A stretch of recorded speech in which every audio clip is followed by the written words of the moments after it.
So welcome back मेरे देश के भविष्य। आज 10th स्टैंडर्ड इलेक्ट्रोमैग्नेटिक इंडक्शन पढ़ेंगे, जो कि है chapter magnetic effects of electric current से। यस, तो आई थिंक 4 वीडियोस हो गई हैं, आज 5वां वीडियो है, राइट। तो उसके पहले ना एक बात बताना चाहता हूँ। एक ना कहावत है, बेगानी शादी में अब्दुल्ला दीवाना। इसका मतलब ये है कि बहुत से को तो पता भी होगा, जिसको नहीं पता उसके लिए बता दूं कि मतलब किसी और की खुशी में, ठीक है, मतलब किसी और का कुछ इवेंट हो रहा है, उसमें दूसरा कोई बिना वजह खुश हुए जा रहा है। तो मैं ये इसलिए बता रहा हूँ ना कि तुमको इतने ज़्यादा खुश होने की ज़रूरत नहीं है, क्योंकि अभी ऑर्डर्स आए हैं कि मतलब सीबीएसई की जो एग्ज़ाम्स थी और आईसीएसई की एग्ज़ाम जो थी वो कैंसिल हो गई हैं, राइट। तो इसमें ना कई जो बच्चे इस साल 10th में आए हैं या 12th में आए हैं ना, वो बेवजह खुश हो रहे हैं। तो तुमको इतना खुश होने की जरूरत नहीं है, तुम्हारी एग्जाम होने वाली है, ठीक है। अभी तक ऐसा कोई ऑर्डर नहीं आया है कि नहीं होगी, तो तुमको पढ़ना है, ठीक है। ये मत सोच के बैठ जाना कि अरे यार इनकी एग्जाम कैंसिल हो गई तो हो सकता है हमारी भी कैंसिल होगी अगले साल। सब्र करो। तो अभी आपके पास कोई ऐसा ऑप्शन नहीं है, चुपचाप पढ़ाई करो मन लगा के। तो आते हैं मुद्दे पर, कहानी खत्म हो गई, यहीं तक थी। तो इलेक्ट्रोमैग्नेटिक इंडक्शन ना बेटा वो चीज है, आज हम ये पढ़ेंगे कि इलेक्ट्रिक करंट प्रोड्यूस कैसे किया जा सकता है। आप अपना जनरेटर बना सकते हो खुद। आप ये सीखोगे कि आपके घर पे जो इलेक्ट्रिसिटी आती है, जिससे आपका बल्ब चल रहा है, पंखा चल रहा है, एसी चल रहा है, कूलर चल रहा है, इंडक्शन चूल्हा चल रहा है जिससे खाना बना के खा रहे हो, गैस वाला नहीं, ठीक है। तो ये सारी चीजें, ये कैसे हो रहा है, कहां से इलेक्ट्रिसिटी आ रही है, तो जहां से इलेक्ट्रिसिटी आ रही है वहां वो इलेक्ट्रिसिटी प्रोड्यूस कैसे होती है, उसके पीछे का प्रिंसिपल आज हम पढ़ने वाले हैं। तो नोटबुक पेन साथ में लेके बैठना, साथ साथ नोट करते रहना और कंसंट्रेशन रखना, ठीक है। वीडियो खोल दिया, घर वालों को आवाज सुना रहे और हमारा ध्यान कहीं और है, तो कोई मतलब नहीं है, ठीक है। तो बात करते हैं इलेक्ट्रोमैग्नेटिक इंडक्शन की। इसे ना सबसे पहले डिस्कवर किया था, उनका नाम था फैराडे, ठीक है। पूरा नाम बता दूं तो माइकल फैराडे, ठीक है। इलेक्ट्रोमैग्नेटिक इंडक्शन की डिस्कवरी इन्होंने की थी, नॉट इन्वेंशन, डिस्कवरी, ठीक है। कैसे किया था देखिए, हमने ना लास्ट टॉपिक्स में ये डिस्कस कर लिया, हमने मोटर तक पढ़ लिया, राइट। तो मोटर के पहले वाला जो टॉपिक था हमने डिस्कस किया था कि अगर कोई current carrying conductor magnetic field में मूव करवाया जाए, current carrying conductor magnetic field move करवाया जाए तो वो फोर्स एक्सपीरियंस करता है, यानी कि वो मोशन करने लग जाता है, बराबर है। तो ये चीजें तो थी। तो फैराडे ने ये सोचा कि अगर ऐसा कोई कंडक्टर जिसमें करंट नहीं है, ठीक है, अगर मैं उसको मैग्नेटिक फील्ड में मूव करवाऊं तो क्या होगा, ठीक है। उनके दिमाग में ऐसा क्वेश्चन आया, तो उन्होंने ये कोशिश की और उनको बहुत ही गजब का रिजल्ट मिला, ठीक है। तो वो रिजल्ट हम देखते हैं, हम भी एक छोटी सी एक्टिविटी देख लेते हैं कि किस तरह से किया जा सकता है, ये आप भी कर सकते हो। एक वायर ले लो, ठीक है, इंसुलेटेड वायर, ठीक है। वो वायर को ऐसे कॉइल की तरह लपेट दो, जैसे आपने सोलेनॉइड बनाया था ना, ठीक है, ऐसा सोलेनॉइड ही बना दो समझो, ठीक है। अब सोलेनॉइड को आप क्या कर सकते हो, ऐसे खुला भी रख सकते हो, या पर अपन किसी एक इंसुलेटेड पाइप पर लपेट देते हैं, राइट। देखा था ना आपने, सोलेनॉइड पढ़ा था कि एक वायर को, इंसुलेटेड वायर को अपन सिलेंड्रिकल शेप में, बहुत सारे टर्न्स का सिलेंड्रिकल शेप में अरेंज कर देते हैं, ये सोलेनॉइड कहलाता है। तो ऐसा ही सोलेनॉइड ले लो, ये सोलेनॉइड को अपन ऐसे खाली भी ले सकते हैं, या फिर इसके अंदर एक इंसुलेटिंग ट्यूब डाल सकते हैं, कोई भी एक इंसुलेटिंग पाइप, प्लास्टिक का पाइप डाल दो, ठीक है, लकड़ी का कोई पाइप बना के डाल दो, बम्बू का, उसके ऊपर लपेट दो, आप ऐसा कर सकते हो, ठीक है। तो खुला भी रख सकते हो, कोई प्रॉब्लम नहीं है। अब आप क्या करो, तो मैं ना पाइप ले लेता हूँ, थोड़ा डायग्राम अच्छा लगेगा और तुमको समझ में भी आएगा, इसलिए पाइप ले ही लेते हैं, ठीक है। अब आप क्या करो, इसके साथ लगा दो एक गैल्वेनोमीटर, ठीक है। अब ये गैल्वेनोमीटर क्या है, तो थोड़ा बहुत तो इसके बारे में इलेक्ट्रिसिटी चैप्टर में डिस्कस हुआ होगा। ये करंट डिटेक्ट करता है, क्या करता है, करंट डिटेक्ट करता है। मतलब ये कि ये जो गैल्वेनोमीटर में ना एक पॉइंटर होता है, ऐसा मीटर, उसके अंदर एक पॉइंटर होता है, ठीक है। तो वो पॉइंटर मूवमेंट तभी करेगा जब इसके थ्रू करंट फ्लो करके जाएगा। अगर इसमें करंट नहीं जा रहा तो ये पॉइंटर जो है इसका घूमेगा ही नहीं, ऐसे का ऐसा ही रहेगा, मरा हुआ पड़ा रहेगा, ठीक है। इसके अंदर जान तब आएगी जब यहां से करंट फ्लो करेगा, क्लियर है। तो गैल्वेनोमीटर बेसिकली हम किस लिए यूज कर रहे हैं, करंट डिटेक्ट करने के लिए, बराबर है। अच्छा, तो ये लगा दिया हमने गैल्वेनोमीटर। अब ना हम एक मैग्नेट ले आए, बार मैग्नेट ले लो, सबसे आसान वही है, ठीक है, नॉर्थ पोल और साउथ पोल। अभी ना मैं पॉइंटर का डायरेक्शन पे नहीं जा रहा हूं, ठीक है, डायरेक्शन अभी आपको नहीं समझना है, खाली जो चीजें बता रहा हूं उतना समझो, दिमाग खाली रखो, और ये टॉपिक्स इसके रिलेटेड जितना आपको पता है वो ध्यान रखो, और जो जो बताता हूँ सुनते जाओ ध्यान से, ठीक है। कंफ्यूजन क्रिएट नहीं होना चाहिए, इसलिए बोल रहा हूँ कि कई बार होता है कि आप दूसरी जगहों से वीडियो देख चुके होते हो या फिर आपके स्कूल में टॉपिक्स हो चुके होते हैं, तो उस केस में क्या होता है ना, आप चीज़ों को तुरंत ही रिलेट करने लग जाते हो, तो वहाँ पर ना कुछ कंफ्यूजन क्रिएट होता है, क्योंकि सबका एक्सप्लेनेशन का तरीका अलग होता है, राइट। किसी ने किसी और तरीके से एक्सप्लेन किया होगा, कोई और तरीके से, तो समझ रहे हो ना, ठीक है। तो अभी बेसिकली यहाँ से शुरू करो। तो ये एक कॉइल लपेटा हुआ है एक इंसुलेटिंग पाइप पर, ठीक है। पाइप के पास एक बार मैग्नेट लाए हो आप, और ये जो कॉइल था ना, इसी कॉइल में आगे जाके हमने एक गैल्वेनोमीटर कनेक्ट किया हुआ है, ठीक है। ये मैग्नेट को आप ला रहे हो इसके पास, ठीक है, इस कॉइल के पास ला रहे हो, चलो इसके अंदर ही डाल दो, इस पाइप के अंदर ही मैग्नेट को जाने दो, ठीक है। तो आप एक स्पीड से लाकर इसको अंदर मूव करोगे, तो जब आप इसको ऐसा मूव करोगे ना, तो आप ऑब्जर्व करोगे कि इसमें गैल्वेनोमीटर में डिफ्लेक्शन हुआ है।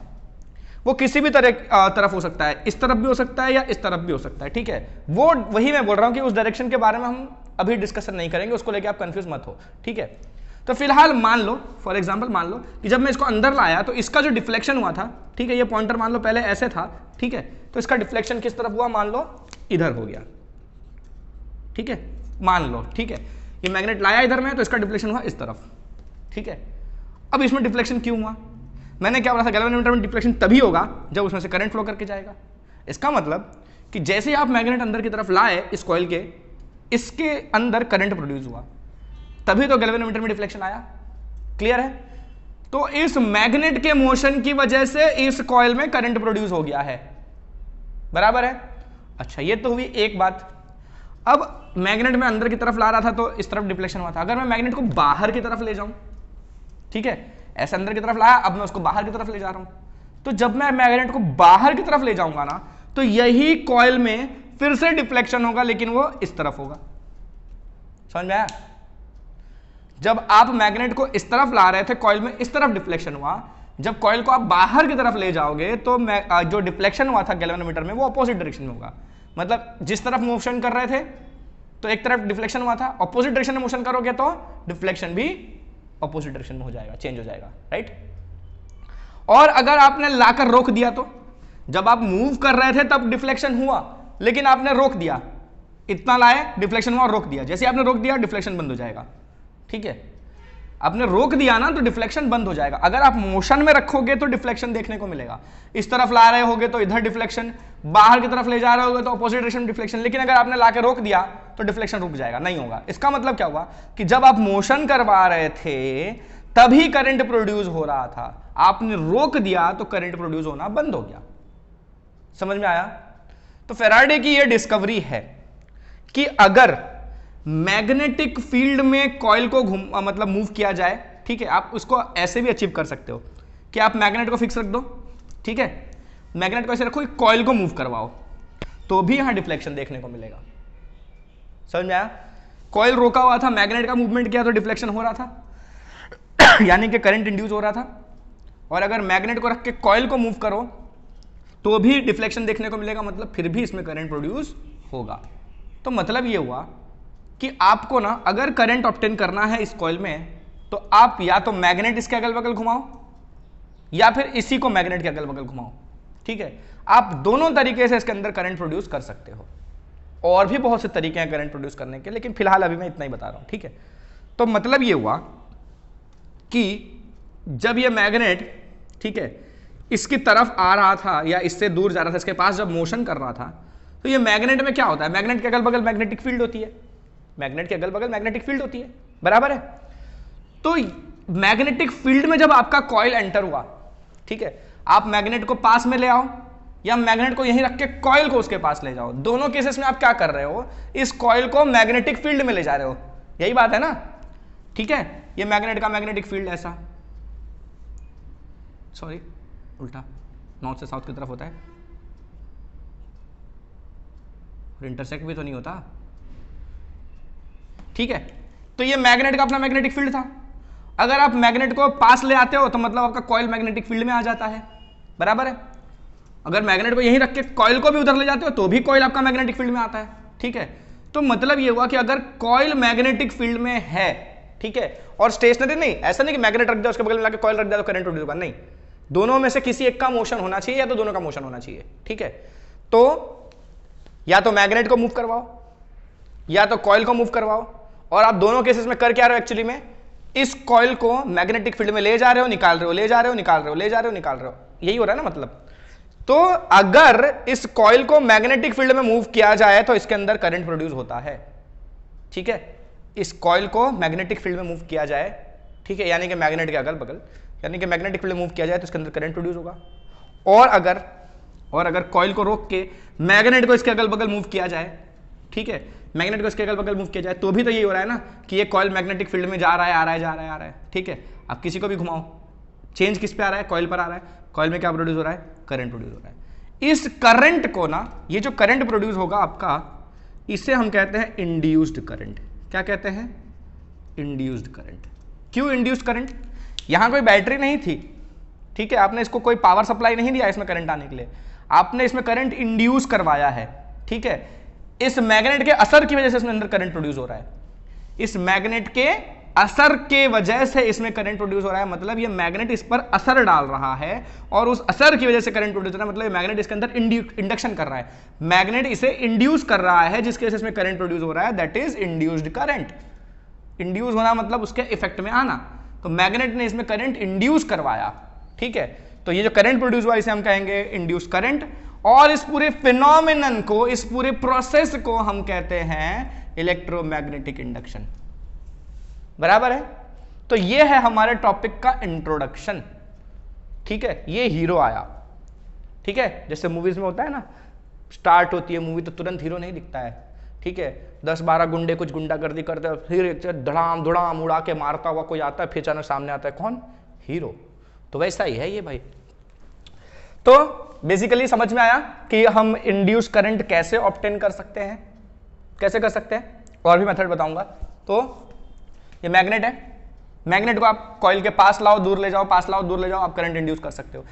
इस तरफ लाओगे तो एक डायरेक्शन में करंट इंड्यूस होगा, अलग डायरेक्शन में लाओगे तो अलग डायरेक्शन में करंट इंड्यूस होगा। मैग्नेट को फिक्स रख दो, कॉइल को उसके अगल बगल मूव करवाओ तो भी करंट इंड्यूस होगा। बराबर है। मतलब ये हुआ कि इन दोनों के बीच में रिलेटिव मोशन होना चाहिए। क्या होना चाहिए, रिलेटिव मोशन होना चाहिए। मेन पर्पस क्या है हमारा, रिलेटिव मोशन। अभी के हिसाब से 10th स्टैंडर्ड के हिसाब से आप बिना मोशन करवाए हुए भी करंट इंड्यूस कर सकते हो। सोचो, वो बात की चीजें अभी नहीं बता दूंगा, 12th में है वो सब, अभी नहीं पढ़ना, ज्यादा नहीं पढ़ने का, ठीक है, कंफ्यूज हो जाओगे। तो अभी फिलहाल 10th के हिसाब से आपको याद रखना है क्या, कि to obtain induce current in a coil there should be relative motion between the magnet and the coil. तो ये एक इंपॉर्टेंट पॉइंट है। To obtain induced current, to obtain induced current in a coil there must be relative motion between coil and magnet। ठीक है, ये खास ध्यान रखना कि अगर आपको किसी भी कॉइल में करंट इंड्यूस करवाना है, ठीक है, आप बैटरी लगा के भी करंट ला सकते हो, लेकिन आप बैटरी लगाते हो तो इंड्यूस करंट नहीं कहलाता है, ठीक है। अगर आपको इंड्यूस करंट ऑब्टेन करना है तो कॉइल और मैग्नेट के बीच रिलेटिव मोशन होना चाहिए। मतलब इसको फिक्स रख के मैग्नेट अगल बगल मूव करवाओ, मैग्नेट फिक्स रख के कॉइल को मूव करवाओ, या दोनों को एक दूसरे के साथ मूव करवाओ, आपको करंट मिल जाएगा। बराबर है, फिक्स है। अच्छा, अब इसका मतलब नहीं कि ऐसे ला रहे हैं, ले जा रहे हैं, ला रहे हैं, ले जा रहे हैं, ला रहे हैं, ले जा रहे हैं, ठीक है। उससे क्या होगा, आप इस तरफ ला रहे हो तो एक तरफ डिफ्लेक्शन, उस तरफ ले जा रहे हो तो दूसरी तरफ डिफ्लेक्शन, तो करंट का डायरेक्शन चेंज होता जाता है, राइट। अगर आप एक ही डायरेक्शन में मूव करवा रहे हो, यहां से लाते जा रहे हो, लाते जा रहे हो, लाते जा रहे हो, लाते जा रहे हो, तो एक ही डायरेक्शन में कंटिन्यूसली करंट मिलेगा आपको, ठीक है। लेकिन लाने के बाद फिर उधर ले जाओगे तो अपोजिट डायरेक्शन में करंट मिलने लगेगा। समझ में आया क्या कह रहा हूं मैं। ये कॉइल है ना, चलो एक गोल कॉइल ले लेते हैं, ठीक है, इतना सारा नहीं लेके सिंपल सा एक ही कॉइल ले लेते हैं, एक से भी कर सकते हैं, कोई बड़ी बात नहीं है। ज्यादा रखने से क्या होगा ना, ज्यादा वैल्यू का करंट इंड्यूस होगा तो आपको डिफ्लेक्शन अच्छा खासा देखने को मिलेगा। एक ही कॉइल रखोगे तो करंट कम इंड्यूस होगा, और कम करंट इंड्यूस होगा तो गैल्वेनोमीटर में शायद रीडिंग ना भी देखने को मिले आपको, इसलिए ना इतना सारा कॉइल लिया हुआ है। बराबर है, एक से भी होता है, ऐसा कुछ नहीं कि एक से नहीं होगा, पर ना इफेक्ट देखने को ज्यादा नहीं मिलेगा आपको, कमजोर होगा ना तो आप ऑब्जर्व नहीं कर पाओगे, तो समझ में नहीं आएगा। तो चलो एक सिंपल सा एग्जांपल ले लेते हैं अपन। इस कॉइल से मैं यहाँ से ऐसे ला रहा हूँ, धीरे धीरे धीरे धीरे मूव करता हुआ ला रहा हूँ, तो इसमें एक ही डायरेक्शन में करंट इंड्यूस हो रहा है, ठीक है। बराबर, इस तरफ सपोज, फिर मैं इसको यहाँ से मूव करता हुआ ले जा रहा हूँ, तो अपोजिट डायरेक्शन में करंट इंड्यूस हो रहा है, बराबर है। लगातार ऐसे ऐसे मूव नहीं कर रहा हूँ, एक ही तरफ ला रहा हूँ तो एक तरफ इंड्यूस हो रहा है, फिर लगातार उस तरफ ले जा रहा हूँ, ठीक है, एक ही तरफ ले जा रहा हूँ तो अपोजिट डायरेक्शन में करंट इंड्यूस हो रहा है। अगर मैं ऐसे ऐसे मूव करता रहूँ ना तो बार बार इधर इधर इधर इधर इधर इधर ऐसे डिफ्लेक्शन देखने को मिलेगा इसके अंदर, बराबर है। तो दोनों तरीके से, तो इस तरह से जो देखो, अगर आप एक डायरेक्शन में मोशन कर रहे हो तो आपको एक ही डायरेक्शन में करंट मिल रहा है ना, इस तरफ ला रहे थे तो इस तरफ और उधर ले जा रहे थे तो इस तरफ, ठीक है। तो अगर एक डायरेक्शन में मोशन कर रहे हो तो एक डायरेक्शन में करंट मिल रहा है तो वो डीसी करंट मिलेगा आपको, ठीक है, करंट एक ही डायरेक्शन में डीसी करंट होगा। लेकिन अगर आप ऐसे मोशन करवा रहे हो तो एक बार इधर एक बार इधर एक बार इधर इधर, इसका मतलब क्या हुआ कि आपको एसी करंट मिलेगा, समझ में आया, ठीक है। क्योंकि एसी करंट क्या होता है, जिसका डायरेक्शन कंटिन्यूअसली चेंज होता रहता है, बराबर है, और डीसी करंट होता है जिसका डायरेक्शन फिक्स होता है, एक ही डायरेक्शन में फ्लो करता है, बराबर है। उसके बारे में भी आगे पढ़ेंगे, एसी करंट डीसी करंट को बहुत ज्यादा नहीं पढ़ेंगे डिटेल में, ज्यादा डिटेल में वो 12th में ही है वो भी, पर सिर्फ इंट्रोडक्शन के लिए। चलो इतना तो मैंने जितना बता दिया ना उतना भी काफी है तुम्हारे लिए। तो एसी करंट क्या होता है, बेसिकली उसका डायरेक्शन चेंज होता है, पॉजिटिव, एक बार ये वाला टर्मिनल पॉजिटिव था तो ये वाला नेगेटिव था, थोड़ी देर के बाद ये वाला जो पॉजिटिव था वो नेगेटिव हो जाएगा और जो नेगेटिव था वो पॉजिटिव हो जाएगा, रिवर्स होती रहती है पोलैरिटी। तो अगर ऐसे कंटिन्यूअसली मोशन करके करंट इंड्यूस करते हो तो एसी करंट मिलेगा, और एक ही डायरेक्शन में मोशन करके ऑब्टेन करते हो तो डीसी करंट मिलेगा, ठीक है। अब ये एक ही डायरेक्शन में मोशन करके थोड़ी देर के लिए रहेगा ना, तो उसके लिए अलग से अरेंजमेंट करना पड़ता है कंटिन्यूस करंट के लिए, वो बात की चीज है, अभी फिलहाल खाली इंट्रोडक्शन है तो समझ लो इतना बस, ठीक है। तो ये क्लियर हो गया कि अगर करंट ऑब्टेन करना है तो क्या करना पड़ेगा, इंड्यूस करंट ऑब्टेन करने के लिए कॉइल और मैग्नेट के बीच में रिलेटिव मोशन करवाना पड़ेगा, क्लियर है। तो मेरे ख्याल से अब क्लियर हो गया होगा what is EM induction, electromagnetic induction, ठीक है। तो इसको अपन इसका डेफिनेशन अगर लिखना हो तो कैसे लिखेंगे, ये तो मैंने आपको एक पॉइंट की तरह बता दिया, एक्चुअली में देखा जाए तो यही है, वो कवर ही हो गया, लेकिन फिर भी ना अगर इस तरह से क्वेश्चन पूछा जाए तो आप क्या लिखोगे।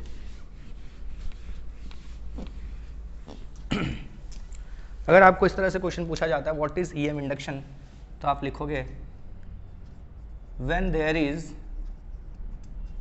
Relative motion, when there is relative motion between a coil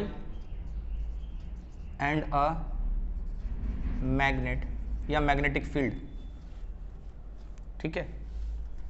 अब मैग्नेटिक फील्ड लिख लो, मैग्नेट में क्या हो रहा था, मैग्नेट से चिपक थोड़ी रहा था, मैग्नेटिक फील्ड में ही तो मोशन हो रहा था तुम्हारे कॉइल का, या फिर कॉइल को फिक्स रख के आप मैग्नेटिक फील्ड को मूव करवा रहे थे उसके अगल बगल। तो when there is relative motion between a coil and magnetic field, a current is induced, a current is induced in the coil, ठीक है। this phenomenon is known as, क्या कहलाता है भैया ये, this phenomenon is known as electromagnetic induction.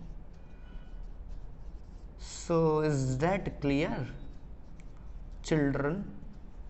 So this process, this phenomenon is known as electromagnetic induction, and the current so obtained, जो इस तरह से हमको करंट मिलता है, is called induced current. तो ये induced current वा कहलाता है, बुझे। तो कॉइल और मैग्नेटिक फील्ड, कॉइल और मैग्नेट भी बोल सकते हो, ऐसा कुछ प्रॉब्लम नहीं है, ठीक है। कॉइल और मैग्नेट का रिलेटिव मोशन बोल सकते हो, पर बेसिकली में क्या हो रहा है ना कि मैग्नेट के साथ तो मैग्नेटिक फील्ड होती है ना उसकी, है ना, तो आप मैग्नेटिक फील्ड का भी मोशन लिख सकते हो कि कॉइल और मैग्नेटिक फील्ड के बीच में रिलेटिव मोशन, ठीक है। तो बेहतर है डेफिनेशन में ना मैग्नेटिक फील्ड का यूज करो, ज्यादा अच्छा है, ठीक है। क्योंकि इसके आगे ना कोई जनरेटर भी पढ़ना है तो उससे रिलेटेड एक ही कॉन्सेप्ट लेके सब जगह रिलेट करेंगे तो ज़्यादा आसान रहता है, 2-3 तरीके समझने में थोड़ा सा अलग रहता है। तो आप मैग्नेट के बदले बेहतर है ध्यान रखो कि मैग्नेटिक फील्ड, ठीक है। तो कॉइल और मैग्नेटिक फील्ड के बीच में अगर रिलेटिव मोशन होता है तो कॉइल के अंदर करंट इंड्यूस हो जाता है, और ये करंट कहलाता है इंड्यूस करंट, और इस प्रोसेस को कहते हैं इलेक्ट्रोमैग्नेटिक इंडक्शन, ठीक है। तो ये वाली लाइन अपनी पुस्तक में, ठीक है, अपने कलम से अपनी कॉपी में उतार लेना, ठीक है। तो methods to obtain induce current, right. ये तो हो गया। अब इसकी बात करते हैं methods to obtain induce current. तो इंड्यूस करंट को कैसे कैसे हम ऑब्टेन कर सकते हैं। तो दो तो आपने मेथड देख ही लिया, दो तो आपने देख ही लिया ना भाई, कि कॉइल को फिक्स रखो, ठीक है, पहला मेथड कीप कॉइल स्टेशनरी। पहले वाले में क्या किया था आपने, कॉइल को फिक्स रखा था, मैग्नेट को मूव करवा रहे थे, राइट। तो keep coil stationary and move magnetic field. Magnetic field को मूव करवा रहे थे, या कि मैग्नेट को मूव करवाओ मतलब मैग्नेटिक फील्ड को मूव करवाना, ठीक है। दूसरा मेथड क्या था हमारा, दूसरा मेथड था keep magnetic field stationary. Magnetic field को फिक्स रखो मतलब मैग्नेट को वहीं का वहीं रखो।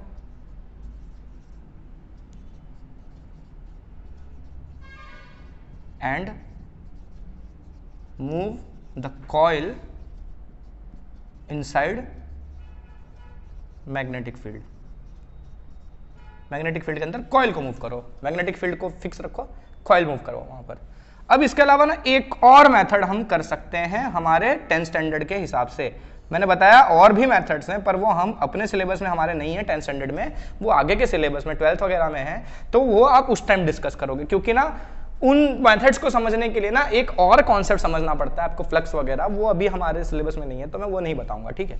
तो मैं सिर्फ 10th के हिसाब से बता रहा हूँ। तो 10th में एक और मेथड आप समझ सकते हो कि आप और एक तरीके से इंड्यूस करंट पा सकते हो, वो कैसे बताता हूँ, देखो। तो इस बार ना आपको 2 कॉइल लेनी है, ठीक है। इस मेथड के लिए आपको क्या करना है, 2 कॉइल लेना है। तो देखो 2 कॉइल यहीं लिख लेते हैं, चलो। ई एक थिक कॉइल है, ठीक है, ये इंसुलेटेड ट्यूब जो था अपना पाइप, वो, और एक दूसरी भी कॉइल है, ठीक है। अब एक कॉइल में ना आप लगा दो क्या, गैल्वेनोमीटर। एक कॉइल में लगा दिया अपन ने क्या, गैल्वेनोमीटर। और एक कॉइल में ना हम वेरिएबल बैटरी लगा लेते हैं, ठीक है। मतलब वेरिएबल बैटरी तो पता है ना आपको क्या होता है, अलग अलग वोल्टेज का पोटेंशियल डिफरेंस क्रिएट कर सकता है, मतलब अलग अलग वैल्यू का करंट दे सकता है, ठीक है। क्लियर है, सिंपल तौर पे समझने के लिए बता रहा हूं, ठीक है, एक इजी तौर पर कि एक वेरिएबल बैटरी है आपका, ठीक है। अब इस कॉइल में बैटरी कनेक्टेड है, तो इस कॉइल में तो करंट आएगा, इस बैटरी के से यहाँ करंट आएगा, ठीक है। अच्छा, अभी आपका वेरिएबल बैटरी है, तो आप कंटिन्यूसली ना बैटरी का करंट वेरी करते रहो, बैटरी से जो करंट जा रहा है वो वेरी करते रहो, बराबर है। इस कॉइल में आपका कोई करंट नहीं है, इस कॉइल में सिर्फ गैल्वेनोमीटर लगा हुआ है। गैल्वेनोमीटर तभी डिफ्लेक्शन शो करेगा जब इसके अंदर करंट आएगा, ठीक है, अदरवाइज डिफ्लेक्शन शो नहीं करेगा। तो नॉर्मल कंडीशन में आपने ऐसा रखा हुआ है, ये गैल्वेनोमीटर ऐसा ही रहेगा, ठीक है। फिर आप क्या करोगे, इसके अंदर ना करंट वेरी करना स्टार्ट करो, इस कॉइल में करंट वेरी करना स्टार्ट करो। आप इसको कैसे कर सकते हो, बैटरी फिक्स रख के ना एक रियोस्टेट लगा सकते हो। रियोस्टेट क्या होता है, वेरिएबल रजिस्टर होता है, ठीक है। ये बैटरी का फिक्स, ये जो एरो बनाया ना मैंने, बैटरी हटा के बैटरी को ऐसे ही रख दो, खाली रजिस्टर पर एक एरो लगा दो। ये जो एरो बैटरी पर लगा है वो हटाकर आप ऐसा भी बना सकते हो, यहाँ का एरो हटा के इस पर लगा सकते हो। इससे क्या होगा, आपकी बैटरी फिक्स वैल्यू की है, लेकिन आप रेजिस्टेंस चेंज करोगे, तो आप रेजिस्टेंस चेंज करोगे तो भी करंट चेंज हो जाएगा, ठीक है। तो आप बैटरी कोई वेरिएबल बनाओ, या बैटरी फिक्स रख के उसके बगल में वेरिएबल रजिस्टर लगा दो, दोनों तरीके से कर सकते हो, चलेगा, ठीक है। अच्छा, तो इससे क्या होगा कि मैं यहां पर जो करंट दे रहा हूं ना, वो वेरिंग करंट दे रहा हूं, ठीक है। आई करंट के लिए हम आई यूज करते हैं, तो यहां पर ना वेरिएबल करंट की वैल्यू में लगातार चेंज कर रहा हूं, ठीक है। तो होगा क्या, देखो, अगर यहां से फिक्स करंट फ्लो करेगा, एक ही वैल्यू का करंट, मतलब वेरिएबल रजिस्टर हटा दो, खाली बैटरी लगा दो, एक फिक्स वैल्यू का करंट जब मिल रहा है, तो ये जो गैल्वेनोमीटर है ना, वो डिफ्लेक्शन शो नहीं करेगा। एक वक्त शो करेगा, पहले जब सर्किट बंद था, ठीक है, सर्किट बंद था, उसमें कोई करंट नहीं था। जैसे सर्किट आपने ऑन किया ना, इसके अंदर करंट जनरेट हुआ, स्टार्टिंग करंट हुआ, तब ये एक बार डिफ्लेक्शन शो करेगा। उसके बाद जब इसमें फिक्स करंट फ्लो करने लगेगा ना, तब ये डिफ्लेक्शन शो करना बंद कर देगा। फिर जैसे ही आप बैटरी को डिस्कनेक्ट करोगे, जैसे ही इसमें करंट बंद करोगे, तब एक बार फिर से डिफ्लेक्शन शो करेगा ये। तो जब करंट स्टार्ट हुआ था, तो जिस डायरेक्शन में डिफ्लेक्शन शो किया था ना, करंट बंद होने पे उसके अपोजिट डायरेक्शन में डिफ्लेक्शन शो करेगा, ठीक है। एक तो ये होगा, लेकिन ये तब होगा जब एक फिक्स वैल्यू का करंट होगा। जब फिक्स वैल्यू का करंट फ्लो कर रहा है, तो स्टार्ट हुआ तब डिफ्लेक्शन शो करेगा, बंद हुआ तब डिफ्लेक्शन शो करेगा। लेकिन अगर कंटिन्यूअस करंट जा रहा है तो ये डिफ्लेक्शन शो नहीं करेगा, ठीक है। लेकिन अगर आप करंट की वैल्यू वेरी करते रहते हो, चेंज करते रहते हो, जैसे मैं वेरिंग लिखा ना मैंने, लगातार आप करंट की वैल्यू चेंज कर रहे हो इस कॉइल में, ठीक है, तो यहां पर आपको कंटिन्यूअसली एक करंट मिलेगा, ठीक है। यानी ये लगातार डिफ्लेक्शन शो करेगा। समझ में आ रहा है क्या कह रहा हूं, ठीक है। यानी कि यहां अगर वेरिएबल करंट दो, करंट वेरी करते रहो, चेंज करते रहो, फिक्स मत रखो, चेंज करते रहो, तो यहां पर करंट इंड्यूस हो जाएगा। एक इंड्यूस करंट की वैल्यू, एक अच्छी वैल्यू आपको मिलेगी। ठीक है, वो जो स्टेडी करंट जब एक फिक्स वैल्यू का करंट दे रहे थे, जैसा पहला वाला मैंने बताया कि फिक्स करंट दे रहे थे, वेरिएबल नहीं फिक्स दे रहे थे, तो क्या हो रहा था, स्टार्टिंग में एक बार डिफ्लेक्शन और बाद में एक बार, तो एक बार छोटे टाइम के लिए इंड्यूस हुआ था, लेकिन कंटिन्यूसली नहीं मिलेगा। लेकिन अगर आप यहाँ वेरिएबल करंट देते रहो ना, तो यहाँ पर कंटिन्यूसली आपको एक करंट मिलेगा। ठीक है, तो यानी आप इस तरह से भी करंट इंड्यूस कर सकते हो। बराबर है। तो इसमें क्या किया आपने, देखो इसमें आपने कोई मैग्नेट यूज ही नहीं किया है। किया है क्या आपने कहीं मैग्नेट यूज? नहीं यूज किया है? पक्का मैग्नेट यूज किया है आपने? कैसे यूज किया है? ये आपका मैग्नेट ही तो है। कैसे मैग्नेट है भाई? एक करंट कैरिंग कंडक्टर जो होता है उसके अगल बगल मैग्नेटिक फील्ड होती है। ठीक है, ये वायर है, इसमें अगर करंट मैं फ्लो करवाऊं, ठीक है, तो इसके आसपास मैग्नेटिक फील्ड होगी, डेफिनेटली होगी। पक्का ना? याद है ना, समझाया था ना मैंने कि एक current carrying conductor magnetic field में फोर्स क्यों एक्सपीरियंस करता है। ऐसा तो क्या होता है कि मैग्नेटिक फील्ड में जाते ही फोर्स एक्सपीरियंस करने लगता है, क्योंकि एक करंट कैरिंग कंडक्टर खुद भी एक मैग्नेट की तरह बिहेव करता है। ठीक है, तो ऑलरेडी एक मैग्नेट है, मैग्नेटिक फील्ड है, वहां पर एक और मैग्नेट ले जाओगे तो फोर्स एक्सपीरियंस करेगा ही ना, ये याद है। तो ये जो कॉइल है, ये करंट कैरिंग कंडक्टर है एक तरह से, इसके अंदर करंट फ्लो कर रहा है, तो इसके अंदर करंट फ्लो कर रहा है मतलब इसके साथ कुछ मैग्नेटिक फील्ड है। ठीक है, तो उसकी मैग्नेटिक फील्ड लाइंस कुछ ऐसी बनेंगी। ठीक है, अलग कलर से दिखा देते हैं।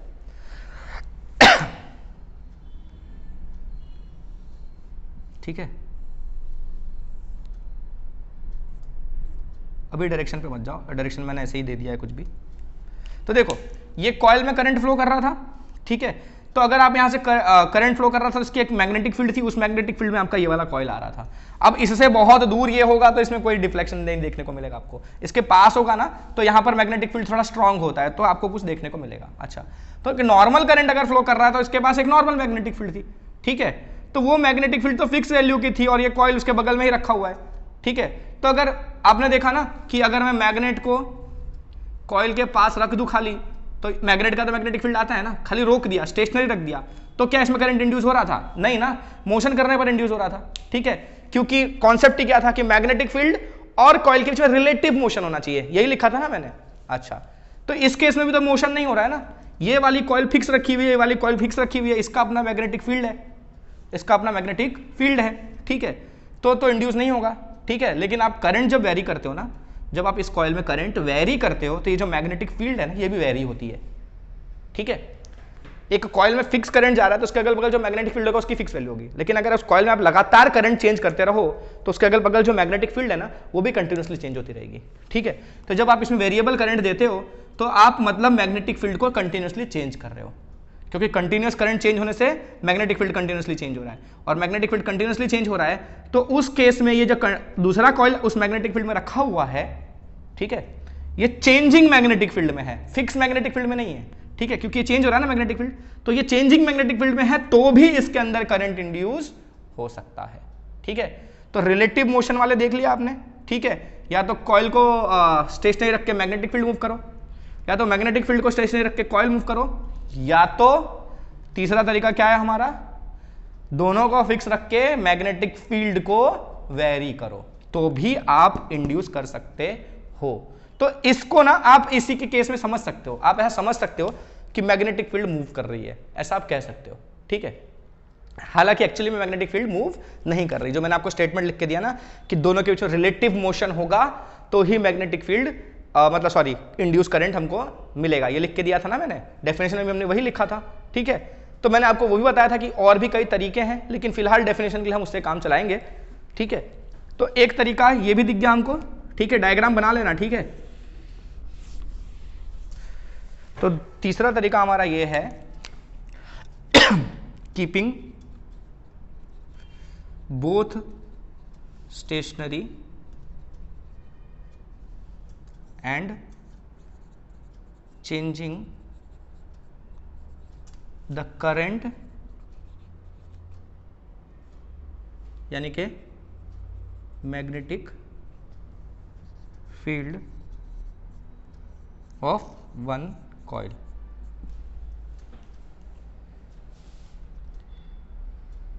ओहो नहीं नहीं, बोथ नहीं लिखेंगे, नहीं नहीं, इसको मिटाते थे, ये तो हमने मैग्नेट और कॉइल के हिसाब से लिखा था ना, तो फिर कंफ्यूजन हो जाएगा।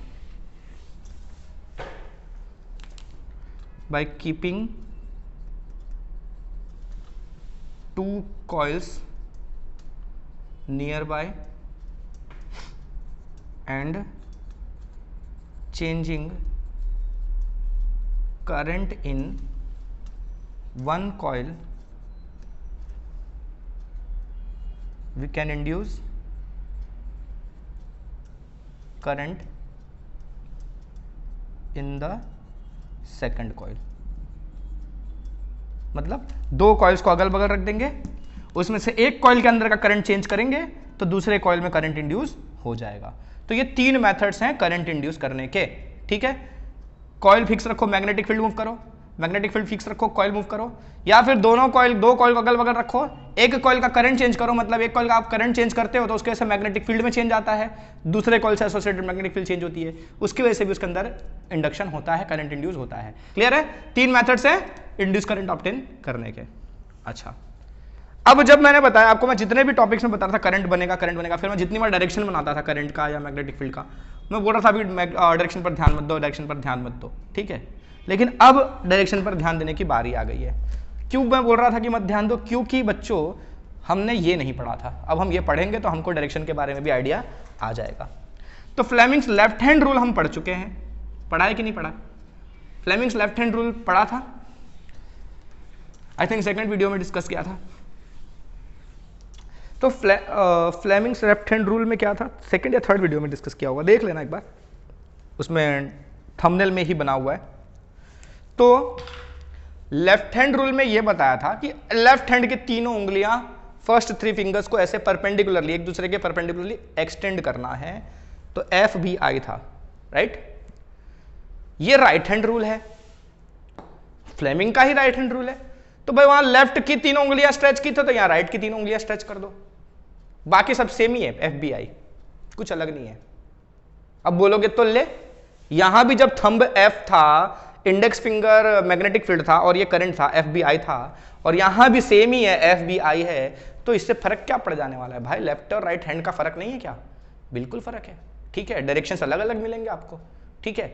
तो जब आपको पता कैसे लगेगा कि कौन सा यूज करना है ना, तो जब आपको यह बोला जाए कि एक current carrying conductor magnetic field में है, एक current carrying conductor magnetic field में है, तो वो किस डायरेक्शन में फोर्स एक्सपीरियंस करेगा या किस तरफ मूव करेगा, ठीक है। तो current carrying conductor in magnetic field, उस केस के लिए आप लेफ्ट हैंड रूल यूज करते हो, ठीक है। अगर इंड्यूस करंट की बात आ गई, ये अगर पूछा है कि इंड्यूस करंट किस डायरेक्शन में होगा, ठीक है, इसलिए मैंने यहां लिखा है कि ये किस लिए यूज होता है, to find the direction of induce current.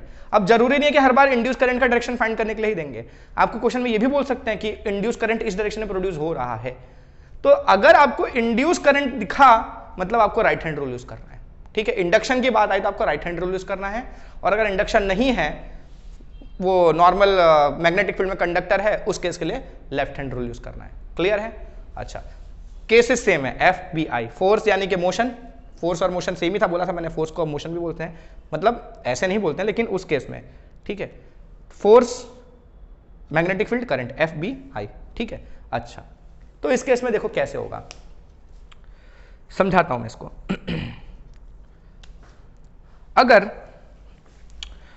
अगर आपका मैग्नेटिक फील्ड का डायरेक्शन है कुछ ऐसे, ठीक है, मतलब यहां से उस तरफ जा रहा है, मतलब ये कि यहां पर साउथ पोल नहीं, नॉर्थ पोल है, और यहां पर साउथ पोल है मैग्नेट का, ठीक है। मतलब ये मैग्नेट के अंदर नहीं, एक मैग्नेट का नॉर्थ पोल, दूसरे मैग्नेट का साउथ पोल, चलो ऐसे समझ लो, कंफ्यूजन नहीं करने का भाई। और ये दूसरा मैग्नेट, ठीक है, तो ये मैग्नेटिक फील्ड है, इस डायरेक्शन में है सेटअप। अच्छा, अब आप ये एक वायर ले लो, ठीक है, ये वायर मैंने ऐसे लग दिया ऐसे, ठीक है। अब मैं इसका मोशन करवा रहा हूं, क्या करवा रहा हूं मैं? मोशन कर रहा हूं, मैं करवा रहा हूं, ठीक है। अगर इसके अंदर पहले से करंट होता तो ये अपने आप मोशन करने लगेगा, क्योंकि फोर्स एक्सपीरियंस करेगा ना, मैग्नेटिक फील्ड में करंट कैरिंग कंडक्टर हो गया। लेकिन अगर इसके अंदर कंडक्टर नहीं था, इसके अंदर करंट पहले से नहीं था, खाली कंडक्टर लाकर रख दिया मैंने, करंट नहीं था, ठीक है, मैं इसको मोशन करवाऊंगा। जब इसमें करंट नहीं है ना पहले से, तो मोशन हमको करवाना पड़ेगा। अगर पहले से करंट है तो मोशन अपने आप होगा, ठीक है, मैग्नेटिक फील्ड की वजह से फोर्स जनरेट होगा, और अगर करंट नहीं है तो मोशन आपको करवाना पड़ेगा। तो मैं इसको मोशन करवा रहा हूं, सपोज मैं इसको इस तरफ मोशन करवा रहा हूं, किस तरफ, इस तरफ, क्लियर है, बाहर की तरफ ले आ रहा हूं, बराबर है। तो इसके अंदर करंट इंड्यूस होगा, होगा, किस तरफ होगा, अब ये मत बोलना अच्छा करंट आपका मैग्नेटिक फील्ड में तो बोर्ड में ही है खाली, आप तो इसको बाहर ले आए तो यहां तो मैग्नेटिक फील्ड है ही नहीं, ऐसा मत समझो। ये पूरा मैग्नेटिक फील्ड पूरा बना हुआ है इस पूरे एरिया में, ठीक है, इधर एक साउथ पोल मैग्नेट का, इधर एक नॉर्थ पोल, पूरे एरिया में मैग्नेटिक फील्ड है, ठीक है, इस डायरेक्शन में मैग्नेटिक फील्ड है। अब मैं इस कंडक्टर को ऐसे मूव कर रहा हूं, ठीक है, तो कंडक्टर ऐसे मूव कर रहा है, तो इसमें करंट कहां, ऊपर जाएगा नीचे जाएगा, वो कैसे पता करेंगे, देखते हैं चलो। तो अपन लगाएंगे क्या, राइट हैंड रूल है ना, फ्लेमिंग्स राइट हैंड रूल। तो एफ बी आई है ना, एफ क्या देता है, फोर्स यानी मोशन का डायरेक्शन, ठीक है, और आई क्या देता है, सॉरी ये बी क्या है, मैग्नेटिक फील्ड, ये है ना, तो मैग्नेटिक फील्ड की डायरेक्शन मैंने ये लगा दी उंगली, ठीक है। अच्छा अब मेरा फोर्स किस तरफ लग रहा है, थंब देगा ना फोर्स का डायरेक्शन यानी मोशन का डायरेक्शन। मैं कैसे, ऐसे ला रहा था, बाहर की तरफ ला रहा था, यानी थंब मैं ऐसे लगा दूंगा, यही है ना फोर्स का डायरेक्शन यानी कि मोशन का डायरेक्शन, ठीक है। तो ये मैग्नेटिक फील्ड का डायरेक्शन, ठीक है, बी, ये एफ, तो करंट कहां बन रहा है, आई ऊपर की तरफ, यानी इस वायर में ऊपर की तरफ करंट जाएगा। और अगर मैं यहां से इसको पीछे ले जा रहा हूं, ऐसे ले जा रहा हूं, मैग्नेटिक फील्ड वापस वैसे ही है, मैग्नेटिक फील्ड ऐसे ही जा रही है, मैं इसको यहां ले रहा हूं, ध्यान से देखना, ठीक है, मैग्नेटिक फील्ड इस तरफ है, ठीक है, ये मेरा कंडक्टर है, पहले मैं कंडक्टर को अंदर से बाहर की तरफ ला रहा था, अब मैं बाहर से अंदर ले जा रहा हूं, ठीक है, इस तरफ ले जा रहा हूं। अब देखो करंट कैसे इंड्यूस होगा, तो जो पता है उसका सेट कर लो, मैग्नेटिक फील्ड पता है इस तरफ है, ओके, इस तरफ है, तो ये वाला उंगली रहता है ना मैग्नेटिक फील्ड का, राइट हैंड का, ये लगाएंगे, ये लगा दिया, चलो ठीक है, और तीनों उंगलियां तो ऐसे स्ट्रेच कर ही लेनी है, इसको सेट कर लिया तो बाकी दो तो ऐसे स्ट्रेच करनी है। अच्छा अब ये मेरा वायर है ना, इसका मोशन का डायरेक्शन पता है मुझे, कहां जा रहा है, अंदर की तरफ जा रहा है, तो ये देता है ना मोशन का डायरेक्शन यानी कि फोर्स का, तो यूं लगा दूंगा मैं, ये ऐसे ही रखूंगा, इसको ऐसा सेट कर दूंगा, ये कहां गया, करंट नीचे की तरफ, यानी इस वायर में करंट फिर नीचे की तरफ होगा, यानी ये बाहर आ रहा था तो करंट ऊपर था, अंदर जा रहा तो करंट नीचे आ गया, ठीक है, करंट इंड्यूस हुआ तो इंड्यूस करंट का डायरेक्शन हमने ऐसे पता कर लिया राइट हैंड थंब रूल से। क्लियर है, पक्का क्लियर है, पक्का। अच्छा तो लेफ्ट हैंड रूल यूज करके मोशन कहां होगा, नॉर्मली यही होता है, कहां होगा ये पता कर रहे थे, और राइट हैंड रूल यूज करके मोशन का डायरेक्शन तुमको पहले से पता होता है, करंट कहां इंड्यूस होगा वो पता करते हैं, बराबर है। लेकिन ऐसा जरूरी नहीं है कि आपको वो पर्टिकुलर चीज, मतलब खाली मोशन का डायरेक्शन या करंट इंड्यूस हुआ उसका डायरेक्शन पूछेंगे, ठीक है। आपको तीन में से ना कोई भी क्वांटिटी पूछी जा सकती है, एफ बी आई में से कोई भी क्वांटिटी पूछी जा सकती है दोनों केस के लिए, ठीक है। तो कभी आपको राइट हैंड रूल यूज करना पड़ेगा, कहीं आपको लेफ्ट हैंड रूल यूज करना पड़ेगा। कहाँ आप राइट हैंड रूल यूज करोगे, sorry right hand rule, left hand rule, वो कैसे पता चलेगा, कैसे पता चलेगा, मैंने बता दिया। अगर इंड्यूस करंट की बात हुई है, इंड्यूस करंट दिया है या इंड्यूस करंट पूछा है तो डेफिनेटली राइट हैंड, ठीक है। और अगर इंड्यूस नहीं है, ठीक है, करंट कैरिंग कंडक्टर दिया हुआ है, ठीक है, तो उसके लिए लेफ्ट हैंड रूल। क्लियर है इतना, बाकी डायरेक्शन पता करना आएगा, पक्का नहीं आएगा। अगर अभी भी कंफ्यूजन है, कुछ प्रॉब्लम है तो नीचे कमेंट सेक्शन में मेंशन करना, मैं ना स्पेशल एक वीडियो इसका बना दूंगा जिसमें मैं इसी के क्वेश्चंस डिस्कस करूंगा, जिसके इसके ज्यादातर क्वेश्चंस हम कर लेंगे ना तो कॉन्सेप्ट्स क्लियर हो जाएंगे। अगर समझ में आ गया है तो वेल एंड गुड है, बट अगर फिर भी नहीं समझ में आ रहा है, प्रॉब्लम है, तो मैं हूं अभी जिंदा हूं और कमेंट सेक्शन खुला है, बताइए, इसके ऊपर स्पेशल क्वेश्चंस ले लेंगे, बराबर है। तो ये हो गई हमारे फ्लेमिंग्स लेफ्ट हैंड रूल की बात। Methods to obtain induce current भी देख लिया, इलेक्ट्रोमैग्नेटिक इंडक्शन क्या है ये भी सीख लिया, बराबर है। तो ये सारे टॉपिक्स तो हो गए। ये अब एक्चुअली हमने पढ़ा क्यों पता है, क्योंकि मैंने आपको बताया ना, इस पे हम ना प्रिंसिपल सीख रहे हैं कि करंट प्रोड्यूस कैसे किया जा सकता है, कैसे इलेक्ट्रिसिटी प्रोड्यूस की जाती है, कैसे जनरेट की जाती है। पावर स्टेशन होते हैं ना, हाइडल पावर स्टेशन होता है, विंड पावर स्टेशन होता है, थर्मल पावर स्टेशन होते हैं, न्यूक्लियर पावर स्टेशन, जहां पर इलेक्ट्रिसिटी प्रोड्यूस की जाती है, वहां से आपके घर पे सप्लाई आता है, वहां कैसे प्रोड्यूस होता है उसके पीछे का प्रिंसिपल है ये इलेक्ट्रोमैग्नेटिक इंडक्शन। यानी कि आपके घर में जो बिजली आ रही है उसके पीछे की वजह ये साहब है। हालांकि अकेले यही जिम्मेदार नहीं है, ओ यार मैंने स्पेलिंग भी गलत लिखी है कब से, ये साहब अकेले जिम्मेदार नहीं है, लेकिन इनका बहुत बड़ा हाथ है उसमें, माइकल फैराडे, ठीक है। तो आज का मुद्दा हो गया खत्म, पैसा हजम, रम पम पम पम। मिलते हैं अगले वीडियो में बहुत जल्द हम, तो तब तक के लिए बाय।